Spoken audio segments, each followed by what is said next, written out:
Bienvenidos a La Hora del Museo, el podcast del Museo Histórico Nacional. Identidad, cultura, patrimonio y más. Soy Rocío Muñoz y te invito a un encuentro diario con la historia y sus protagonistas.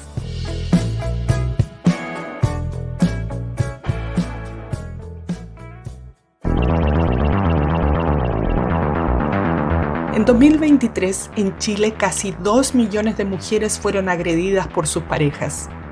Esta realidad encuentra ecos en casos que han marcado diferentes momentos de nuestra historia nacional, revelando patrones que persisten a través del tiempo. Carmen del Pino, Rebeca Larraín Echeverría, Alice Meyer y Fernanda Maciel son 4 mujeres separadas por décadas, pero unidas por una tragedia común. Fueron víctimas de violencia. Sus historias, desde el siglo XIX hasta el XXI, revelan no solo la brutalidad de estos crímenes, sino también las estructuras de poder, los privilegios de clase y las dinámicas sociales que los han perpetuado. Nos acompaña Jimena Vial, doctora en Historia por la Universidad de Birmingham, creadora de Historia Adicta y autora del libro que conversaremos hoy, 4 crímenes de mujeres que estremecieron Chile. Bienvenida, Jimena, qué gusto tenerte aquí. Gracias por aceptar la invitación del Museo Histórico Nacional a conversar de tu nuevo libro que acaba de lanzarse. No, muchas gracias a ti, Rocío. Estoy muy contenta de estar acá. Jimena, bueno, dentro de todos los temas que la historia es fascinante, por eso estamos aquí, los que pensamos que así lo es, y si no lo piensan así, bueno, para eso estamos aquí también, para hacerla fascinante. ¿Por qué te atrajo este tema que es doloroso, da rabia y nos muestra esto que a veces la historia trata de esconder debajo de la alfombra? Yo creo que igual desde bastante joven tengo como este interés particular por la historia de la criminalidad. Cuando yo estudié historia en mi licenciatura, tuve como algunos acercamientos a esta temática. En historia colonial me acuerdo haber leído muchos juicios sobre el honor y cómo se ajusticiaba el honor en el siglo XIX. Y me parecen interesantes las transcripciones de juicios, porque devela no tanto, o sea, no solo lo que pasó en el crimen en sí, sino que toda una sociedad, y es una especie de fotografía histórica que me parece muy interesante de evaluar. Yo cuando estaba en la licenciatura hice mi seminario, que es como una mini tesis que se hace, sobre Émile Dubois, que es un asesino que se ha convertido en una especie de santo. Claro. En Valparaíso. Es más conocido. Exacto. Y ya hace algunos años me empecé a hacer bastante adicta al género del true crime, como crímenes reales, que no tiene nada histórico, es más bien, podríamos decir, como nada, contenido bastante basura, especialmente algunos que son como sin ningún tipo de investigación ni nada. Y no tienen absolutamente ningún tipo de perspectiva de género, muchas veces revictimizan a la víctima y todo, pero no podía parar, o sea, escuchaba podcasts de True Crime, leía libros, estaba como súper pegada con el tema, y ahí me interesó un poquito decir, bueno, sí me interesan los crímenes en la historia, pero ¿por qué estoy tan pegada con este género? Y me puse a investigar, y la mayoría de los consumidores de ese género son mujeres, lo cual me impactó mucho. Y ahí me puse un poquito a investigar por qué, y hay varias teorías. Una de ellas es que en el fondo las mujeres viven como en este espacio de violencia constante, y el consumir esto lo normaliza aún más, entonces permite como que uno conviva como con este trauma constante de una manera más natural, que es horrible en realidad. Y también hay otras teorías que dicen que es que las mujeres los hacen para conocer mejor a su victimario. Esa teoría yo no la creo mucho, la verdad, porque yo, o tal vez no conscientemente, por lo menos yo no lo hacía por eso. Sí creo que es una manera de normalizar y de naturalizar algo que es muy propio de nuestra vida, y que de repente escucharlo en un podcast se hace más entretenido que el saberlo de parte de una amiga o de algún familiar, que son cosas que por supuesto nos pasan a todas. Y ahí dije, ya, voy a intentar explorar este género del true crime, pero con una perspectiva histórica y por supuesto una perspectiva de género, para resignificar un poco este género que me tenía tan atrapada, aún sabiendo que no era lo mejor para mi salud mental, ni en términos profesionales tampoco. la salud mental, ¿eh? Porque uno leyendo estas páginas le da una rabia, sobre todo cuando miramos, no sé, por ejemplo, la historia con la que parte el libro siglo XIX, que las cosas eran tan diferentes para las mujeres. Pero aquí uno puede caer, y aquí te hago una pregunta de entrada antes que nos vamos a cada caso, en cierto modo justificar lo que hacen estas mujeres. ¿Qué pasa ahí? Porque no sé, podría ser la mirada de alguien como no es tan culpable de lo que hizo porque le tocó vivir todo esto. Exacto. Bueno, en el primer caso, efectivamente, ella es la asesina, la protagonista es la asesina, y en los otros casos, las protagonistas terminan siendo las víctimas, pero no son víctimas perfectas, que eso creo que es en gran parte lo que Exacto. sirve de, en el fondo, subsanar o resignificar este género. No existe la víctima perfecta. Las mujeres son seres humanos y durante su vida pueden haber sido victimarias también en otros aspectos o en otras circunstancias. En el primer caso es evidente porque ella termina siendo fusilada por la justicia por asesinar al esposo. En cierta medida eso puede caer o puede abrir las puertas para la justificación de un asesinato. Pero la verdad es que me lancé esa posibilidad sin miedo, porque leyendo la transcripción de su juicio, me iba dando más y más cuenta que en un Chile donde la justicia para la mujer básicamente no existe, ¿ya? Y no solo está naturalizada la violencia hacia la mujer, sino que está legalizada y institucionalizada. ¿Cuáles eran realmente sus posibilidades de, de sobrevivir lo que le estaba pasando? O sea, ella es una mujer que la casaron de manera obligada a los 15 años con un hombre de casi 40. Hoy día eso se considera, bueno, un matrimonio ilegal, pero aparte es una violación de una menor, de una niña, básicamente. Entonces, bueno, efectivamente la violencia no debería justificarse, pero sí explicarse. Y evidentemente ese capítulo nos explica no solo el siglo XIX, sino que también de dónde venimos. Porque muchas veces la memoria no es solo lo que experimentamos en el presente, nosotros, nuestros cuerpos, sino que también lo que heredamos de nuestras abuelas. Y Claro. nuestras bisabuelas nacieron a principios del siglo XX, muy cerquita al siglo XIX, y eso implica una vivencia eh, familiar que de alguna u otra manera nos llega a todas. Y entender eso y verlo, y ver de dónde venimos y de dónde vienen nuestras abuelas, creo que es tremendamente explicativo, pero también sanador o reparador. Todo lo que llevamos a cuesta, que se pasa a través de los relatos, de lo que uno escucha y también en las células, según dice la ciencia. Jimena, ¿y cómo se investiga esta historia? ¿Archivos judiciales, prensa? ¿Cómo fue todo este proceso? Y también, ¿por qué escogiste estos 4 casos? Me imagino habrás tenido otros, o cómo fue ese proceso como de edición. Bueno, el primer y el segundo caso lo hice a través de transcripción de juicios, especialmente el de Carmen del Pino. El de Rebeca Larraín lo hice a través de la transcripción de su juicio, como también del libro que escribió su madre, Inés Echeverría, que se llama Por él, como también algunos artículos de prensa de la época. En el de Carmen del Pino fue mayoritariamente la transcripción de su juicio y me intenté apoyar con cosas contextuales como mapas de la época para entender geográficamente dónde estaba, tratar de comprender cuál era específicamente el ambiente donde vivía, quién era socialmente. Y luego el caso de Alice Meyer no accedo a la transcripción judicial, porque ese es un caso que se da durante la dictadura. Por lo tanto, acceder a ese tipo de transcripciones judiciales es difícil, si no imposible, ¿ya? Tampoco estoy segura si existe esa transcripción judicial. Estamos hablando de un periodo de Chile donde la institucionalidad era, me da ganas de decir inexistente, pero pongámosle precaria para no ser tan blanco y negro, ¿ya? Por lo tanto, en el caso de Alice Meyer me apoyé mucho en investigaciones previas. Hay una investigación periodística que la hace una periodista que lleva muchos años investigando el caso, por lo tanto me apoyé en varias publicaciones de ella.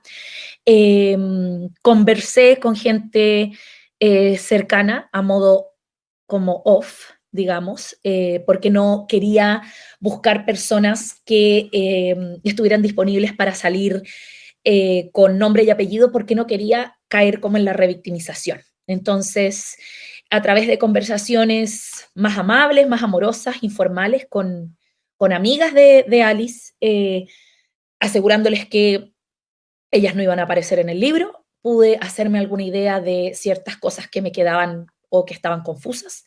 Mucha prensa de la época, pero más que todo historia oral, porque es una historia más reciente, entonces tuve mucho acceso a personas que lo vivieron, que lo recuerdan. Visitas también a lugares físicos, o sea, fui a mirar dónde estaba el restaurante de su padre. A mí esas cosas me ayudan mucho. Ahora con Google Maps uno puede mirar, entonces tú ya aquí Sí, estaba la casa. qué importante es como revisitar esos lugares. Sí, a mí me ayuda mucho como saber el paisaje, qué pasaba acá. Mi papá tiene memoria fotográfica, o sea, tiene muy buena memoria.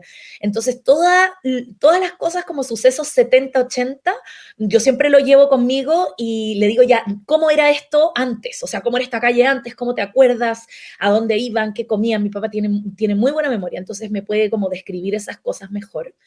Y ya el caso de Fernanda Maciel, no accedí a la transcripción del juicio porque es un caso reciente, y eso Claro, eso obviamente no. ya lo tenemos más fresco en la memoria también. Exacto, y la transcripción de un juicio así de reciente no es legal, o sea, porque obviamente son procesos muy, muy recientes. Entonces eso sí lo hice, una investigación a través de la prensa, una etnografía, digamos, propia, porque yo vi desarrollarse el caso, y también hablé con algunas personas cercanas, pero especialmente para el caso de Fernanda lo hice con mucha delicadeza y siempre con anonimato, porque era para hacerme una idea, pero no quería hacer una especie de entrevista porque era muy revictimizante. Hay que pensar que la familia Fernández estuvo constantemente retratada en la prensa, y eso, bueno, es muy traumático. Estaba yo, claro, justamente yendo a revisar. Ese caso fue hace poco, entonces está ahí como bien en la memoria, además que como que no se esperaba que fuera a terminar de esa manera, esa búsqueda.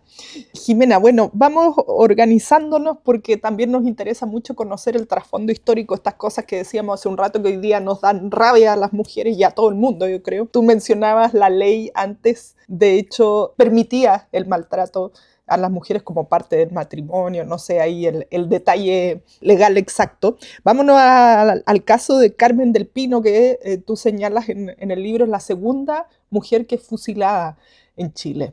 Bueno, la pena de muerte ya se acabó, no sé cuál habrá sido la primera ni los motivos, pero cuéntanos un poco de esta mujer que, como tú decías, de todas formas había sido maltratada. Es algo, una salida bastante humana, creo yo. No, no creo que nadie pudiera decir yo no actuaría de esa manera, porque bajo las condiciones de maltrato que se puedan dar, tal vez es una salida a la que todos llegaríamos. No lo sé.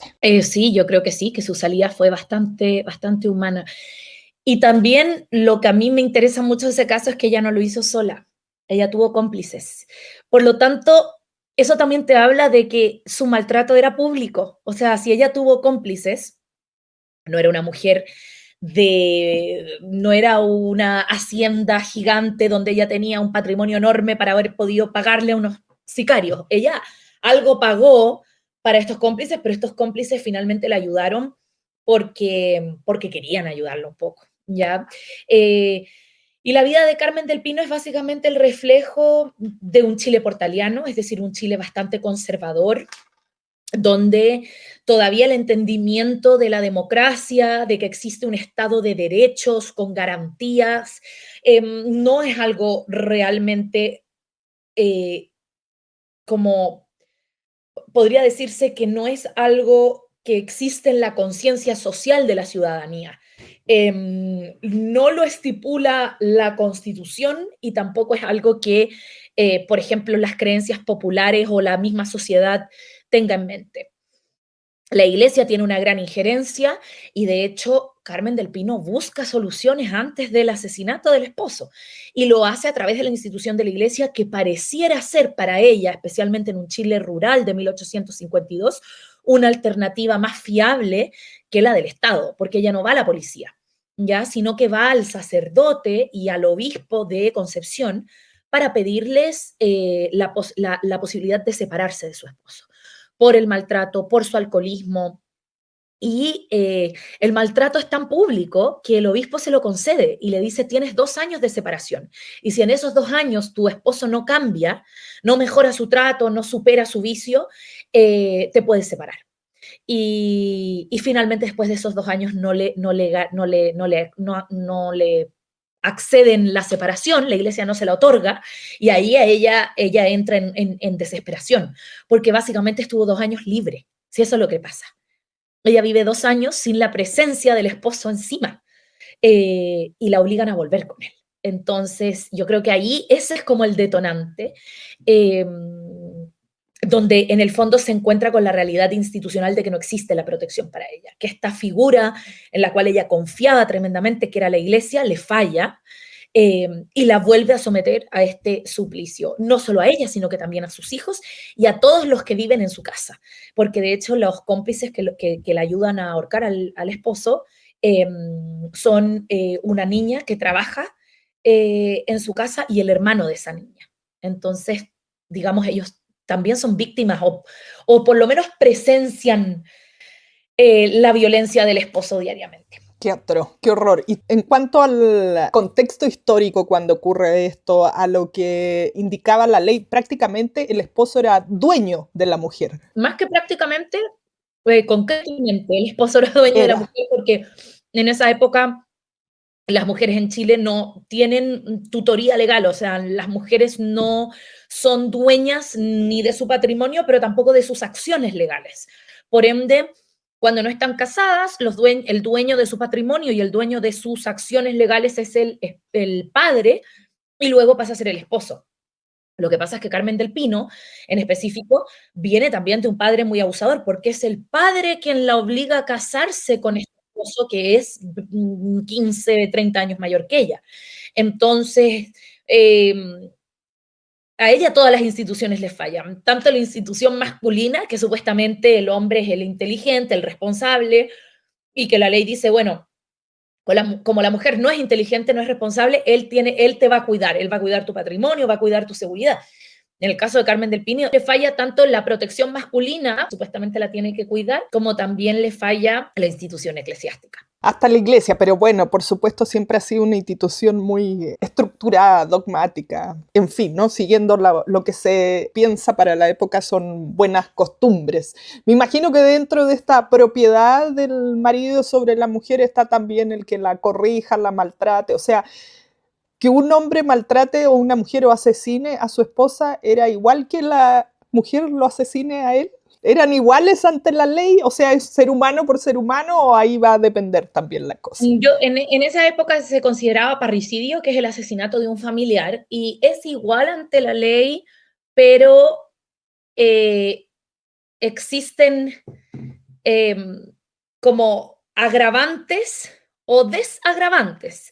Y en los juicios femeninos tendían a, en los juicios donde el asesino era un hombre, que un hombre mataba a una mujer, en general tendía a haber muchos como desagravantes en el fondo. No, fue un crimen pasional, no, ella estaba haciendo esto, y las actitudes o las prácticas de esa mujer finalmente justificaban este acto del hombre y terminaba reduciendo su pena. En el caso de la mujer, cuando la mujer es la asesina, las penas terminan siendo siempre estadísticamente mucho mayor porque no existen estos desagravantes, es decir, no importa lo que haya hecho él, ese crimen no se debía cometer. Y eso es un poco lo que le pasa a Carmen. De hecho, ella ahorca al marido junto a un hombre, uno de sus cómplices es hombre, ¿ya? Y, y a él no le pasa nada. O sea, le dan años de cárcel, pero no lo fusilan. O sea, la que fusilan es a ella. Podría alegarse perfectamente defensa personal, después de todos esos malos tratos, ¿no? Y Jimena, me paso al siglo XX, a los años 30, que viene el caso de Rebeca Larraín, la hija de Iris, de Inés Echeverría, que es asesinada por su esposo. No sé si en la época habrá tenido mayor connotación porque era la hija de Iris.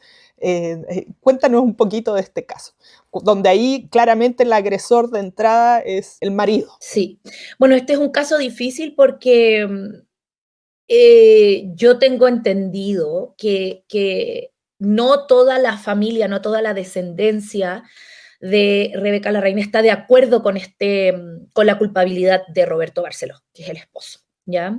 Y la verdad es que es difícil acceder al pasado, pero lo que sabemos, no en términos íntimos familiares, porque esa ya es una historia como propia del espacio privado de esa familia, pero lo que sabemos a través de registros públicos, es que él fue condenado y fue encontrado culpable.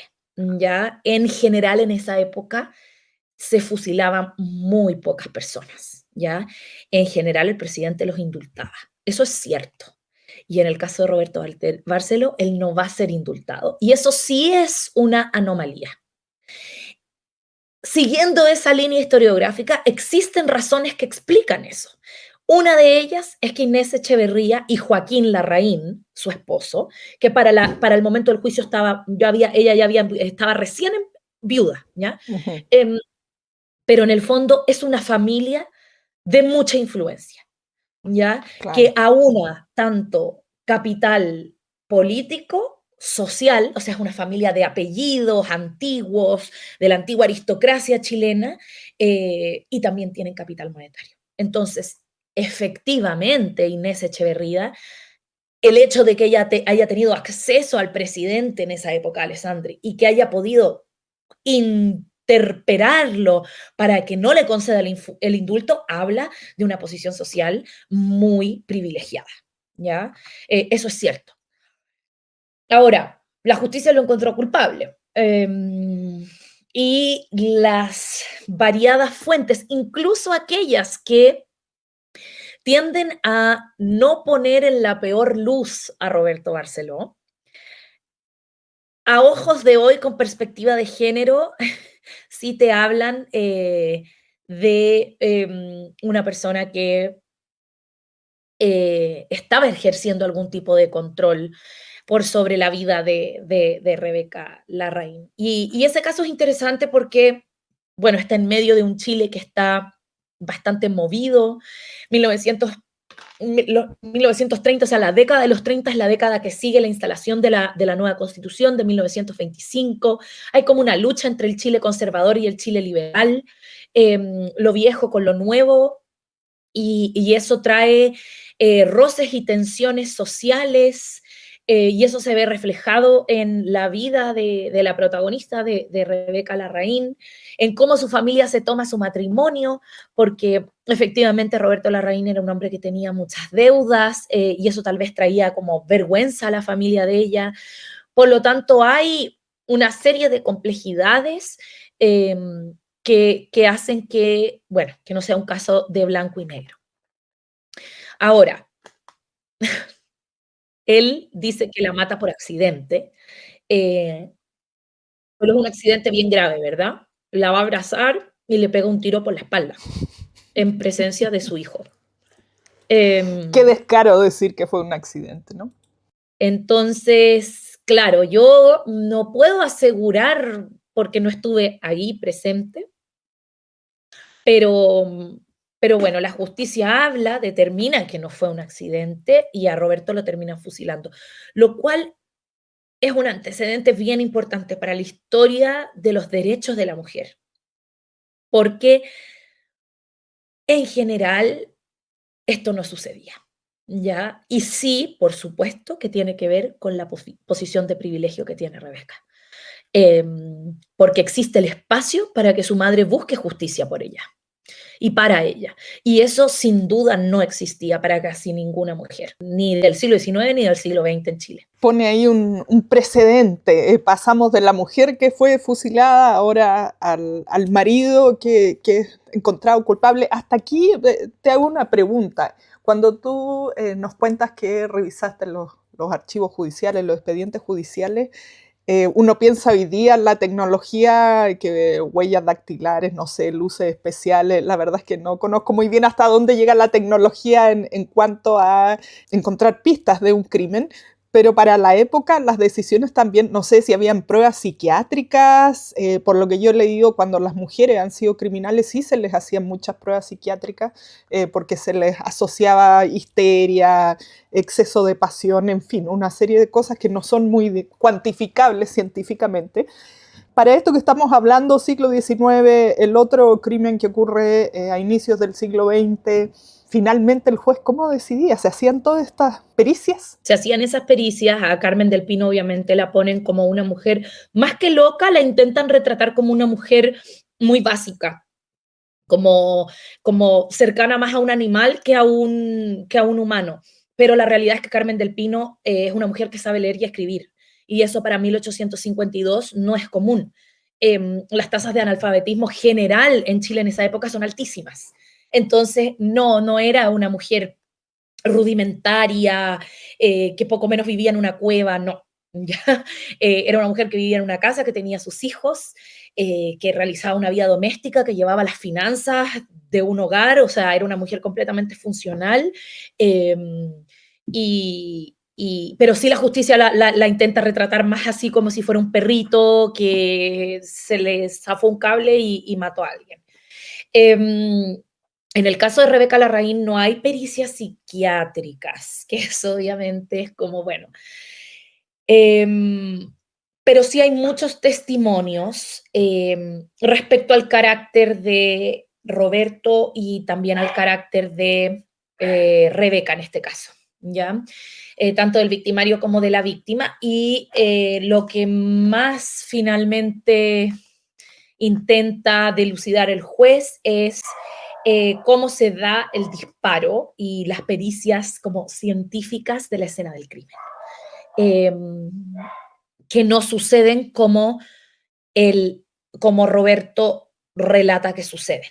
Hay una incoherencia, una inconsistencia respecto a cómo él dice que la fue a abrazar, etc.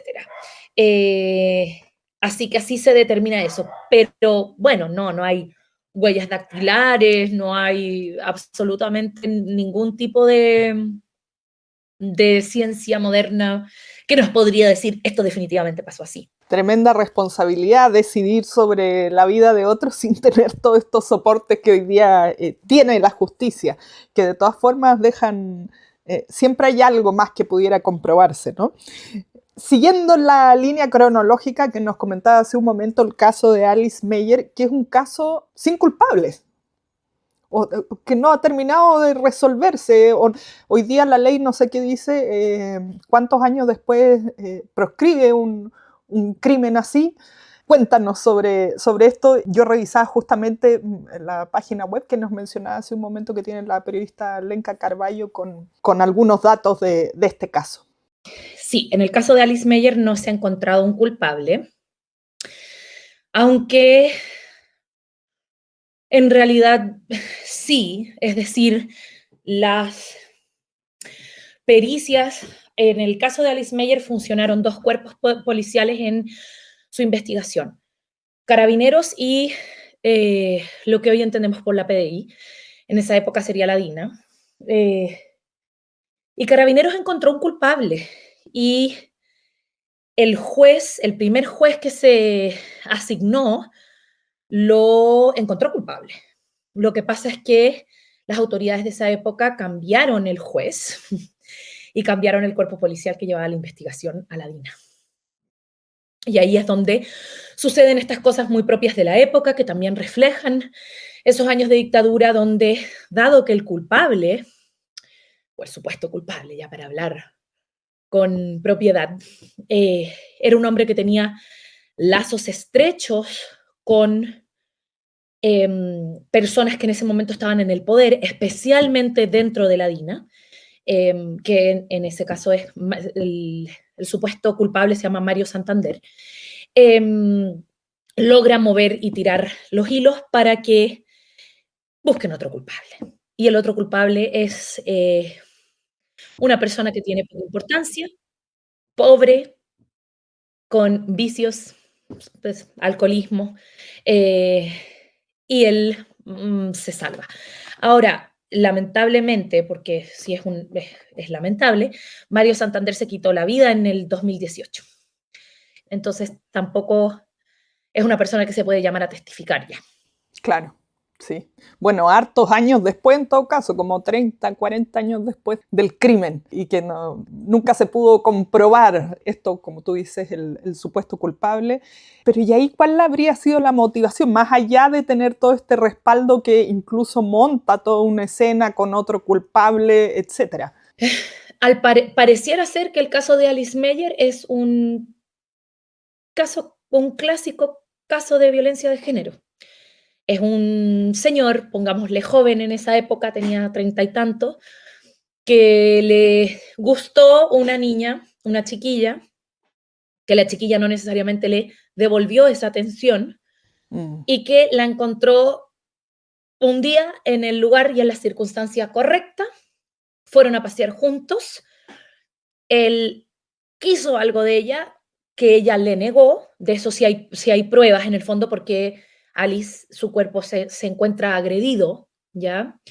Golpeado, y él finalmente la agrede sexualmente y la mata. No sabemos si la mata intencionalmente o ella, bueno, ella era muy deportista, era una mujer súper ágil, entonces tal vez ella se resistió mucho, lo cual condució a su muerte, lamentablemente. Entonces aquí es como opera la violencia de género más primal. No hay un motivo. Eso no es un motivo, ¿verdad? Pero por eso el 2018 en la cuarta ola feminista se hace tan famosa la frase no es no, porque las mujeres no tienen mucho el derecho a decir que no. Y cuando dicen que no, a veces ese no viene con consecuencias graves, como la muerte, en el caso de Alice. Independiente de quién lo hizo, eso es lo que le sucedió. Hoy día su caso sería más o menos fácil de resolver, porque hay evidencia biológica en el cuerpo de ella, que podría compararse con la biología de los sospechosos. Ahora, en esa época también. No Sí. con la precisión de hoy, pero en el 85 también. Lo que pasa es que se perdieron todas las evidencias biológicas, nunca, bueno, entonces finalmente la intervención judicial y investigativa en ese tiempo fue evidente. Y es interesante porque Alice no era una niña que participara en política, su familia tampoco, era una familia relativamente, podríamos decir, callada, o sea, no es como que fuera una familia que tenía algún tipo de conflicto con el régimen militar, para nada.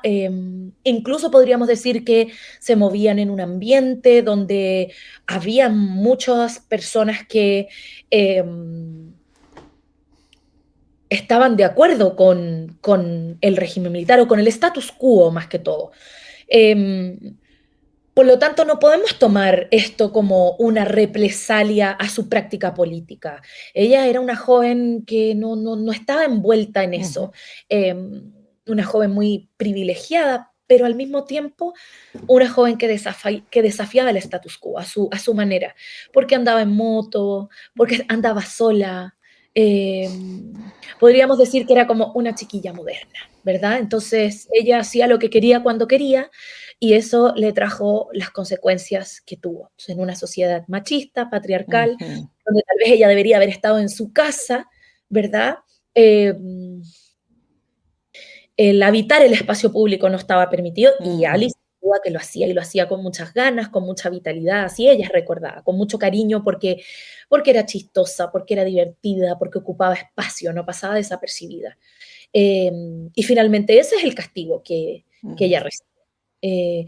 Y eso es muy llamativo, como en el periodo de la dictadura en Chile, la gente a veces, o sea, no la gente, la sociedad tiene mala memoria y decía, bueno, las personas que murieron eran terroristas, las personas que murieron estaban haciendo algo.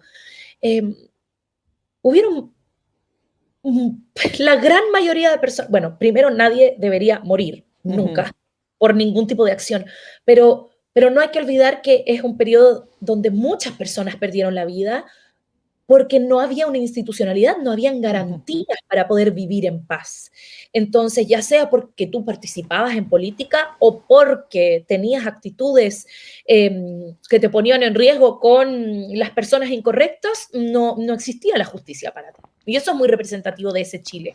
Bueno, y esto más de 100 años después del primer caso que partíamos hablando. Bueno, y a día de hoy siempre está en este momento no lo tengo a mano, pero tenemos el contador de feminicidios, que las cosas no han cambiado mucho, ha habido años en que empeora, son más. No es un crimen que podamos leer solo en la historia, sino que sigue ocurriendo el mismo modus operandi. Y esto nos lleva al caso más reciente de Fernanda Maciel, que estuvo desaparecida muchísimo tiempo y luego de manera así como sorpresiva digo para los que somos espectadores, los que estaban trabajando en el caso seguramente ya tenían las pistas hace mucho tiempo, aparecen su cuerpo, sus restos.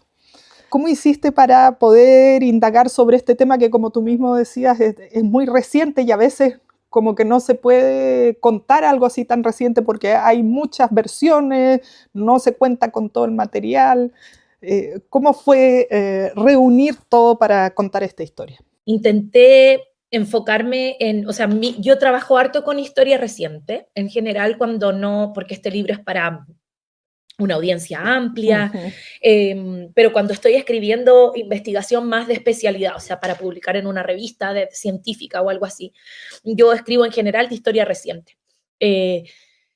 Y lo hago a partir de etnografías, o sea, mucha observación y algunos métodos que comparten ahí la historia y la antropología un poquito. Entonces, con Fernanda Maciel intenté hacer eso. Revisé muchos mapas, o sea, para poder... Finalmente, Fernanda estaba en su casa. Fernanda la mataron al frente de su casa y la enterraron ahí. O sea, ella estaba en su casa, ella nunca se fue. Por eso me parecía muy importante estar en la comuna de Conchalí y entender cómo y cuál era ese espacio. Y esto es algo que siempre dijo su mamá, que era la persona que la conocía. Y ella siempre insistió que Fernanda no se había ido. Y había millones de teorías, que se había ido a Mendoza, que unos narcos, que no sé qué. Y finalmente Fernanda había, salido a fumar con el vecino. Estaba embarazada, entonces eso la prensa, cuando se enteró que ella fumaba estando embarazada, lo explotó de una manera que la transformó, que la sacó de la posición de víctima. Y por eso yo creo que se demoraron tanto tiempo en encontrarla, porque ahí nadie estaba buscando una víctima. Estaban buscando una criminal, básicamente. Y Fernanda era una joven común y corriente que salió a conversar con un supuesto amigo. Estaba embarazada, era súper jovencita, habrá tenido ahí sus conflictos como los tenemos o los hemos tenido todas, ¿verdad? Y eso terminó o le quitó la vida. Entonces intenté hacer mucho trabajo de campo, observación, revisión de prensa, ir corroborándolo con todo el contexto que estaba sucediendo en Chile en esa época, que es básicamente la antesala al estallido social. Y eso habla mucho de todo, o sea, cómo la prensa la trata. Es finalmente una muestra del detonante de la rabia que hubo, especialmente para la explosión feminista que hubo ese mismo año en Chile, conseguido con el estallido social. Que ahora uno mira hacia atrás y dice, uy, pero qué violento todo, como que absurdo, como porque hoy día volvimos como a esta especie de orden y de rutina, pero el caso de Fernanda te muestra cómo tú puedes llevar a una sociedad a la locura o a la desesperación, al desorden, cuando insistentemente repartes injusticia a un espacio muy específico de la población, que es el caso de Fernanda, porque ella no es una niña privilegiada, no es una niña que viva en Las Condes, en Vitacura, por lo tanto, eso inmediatamente la criminaliza. Yo no sé si hubiera sido lo mismo con una niña o un caso de una niña que desaparece en Vitacura, ¿verdad? Antes de nada ya la prensa o la sociedad empieza a juzgar y se arma un perfil, como tú decías, esto que estuviera embarazada, pero bueno, no es parte como de una familia formal, estructurada. Fuma y todas estas especulaciones de que se habría ido quizás dónde con narcos o bueno, de una vida fácil, vamos a decir, y finalmente nada, está viviendo como cualquier otra persona. Se me hace que la misma visión se mantiene por siglos y como tú dices, bueno, hemos tenido marchas, se ha puesto el tema sobre la mesa y no sé qué cambia al final. Por eso es bueno leer tu libro y conocer la historia, porque a veces cantamos victoria antes de tiempo, como cosas que ya no volvieran a ocurrir, pero sin embargo tú das cuenta a través de 150 años que esa mirada hacia las mujeres de alguna manera se mantiene. Yo creo que esa es como la clave, Rocío, que es como una mirada. Es la mirada que existe hacia lo femenino y van cambiando las instituciones, las leyes. De hecho, a través del libro se ve, pasamos de la Constitución de 1833 de Portales a la de 1925, que es la de Alessandri, luego la Constitución de 1981, que es la Constitución actual que se hizo en dictadura, el intento de cambiar esa Constitución fallidamente después del estallido social, en el periodo de Fernanda, o sea, todas las instituciones, los movimientos, pero hay una mirada que persiste, que tiene que ver, o por lo menos yo lo percibo así, que tiene que ver con la misoginia. Y es una mirada cómplice de toda la sociedad, o sea, las mujeres participamos de esa mirada también, que se reduce en la clásica frase, algo habrá estado haciendo. Algo habrá estado haciendo Carmen del Pino para que el marido la trate así, imagínate lo loca que era que lo terminó matando. Algo habrá estado haciendo Rebeca Larraín, porque como tan mal carácter o tan mal juicio de haberse casado con ese hombre, que era un deudor, ¿verdad? Que sumisa a ella, cómo no se defendió, cómo no llamó a alguien. Algo habrá estado haciendo Alice Meyer. ¿Qué hacía andando en moto en Lo Barnechea, en un cerro, en un peladero? Si ella supuestamente es una niña de bien, ¿qué andaba haciendo ahí sola? Algo habrá estado haciendo Fernanda Maciel. No, que estaba embarazada, ¿qué hacía fumando? ¿Qué hacía con el vecino? El vecino no era su pareja, ella tenía otra pareja. ¿Por qué tenía un amigo hombre que no era su pareja? Siempre todo es esta mirada que habla del desprecio a lo femenino. No hay confianza en la mujer. Somos seres ante los cuales toda la sociedad, tanto mujeres como hombres, siempre miran con desconfianza. Y eso sí es algo que se mantiene a lo largo de la historia. Bueno, y como tú dices, una mirada generalizada, no solo viene desde los hombres, sino de las propias mujeres hacia las mujeres. Esta idea que de alguna manera se lo buscó. Bueno, tremenda reflexión que nos invita a hacer tu libro, entretenidísimo además dentro de lo terrible que son estos casos. Uno va pasando así hoja tras hoja con tanto detalle en este estilo crónica de los acontecimientos, pero también con muchísima más información que enriquece todo el relato. Jimena, muchísimas gracias por esta conversación tan entretenida y que nos has enseñado tantas cosas, además para uno aprender a observar y no tragarse los discursos así tan inocentemente. Muchas gracias a ti, Rocío, me encantaron tus preguntas y estoy muy emocionada de estar en La Hora del Museo, que es un podcast que siempre escucho, así que feliz. Esto fue La Hora del Museo, un encuentro cotidiano con nuestra historia, el podcast del Museo Histórico Nacional.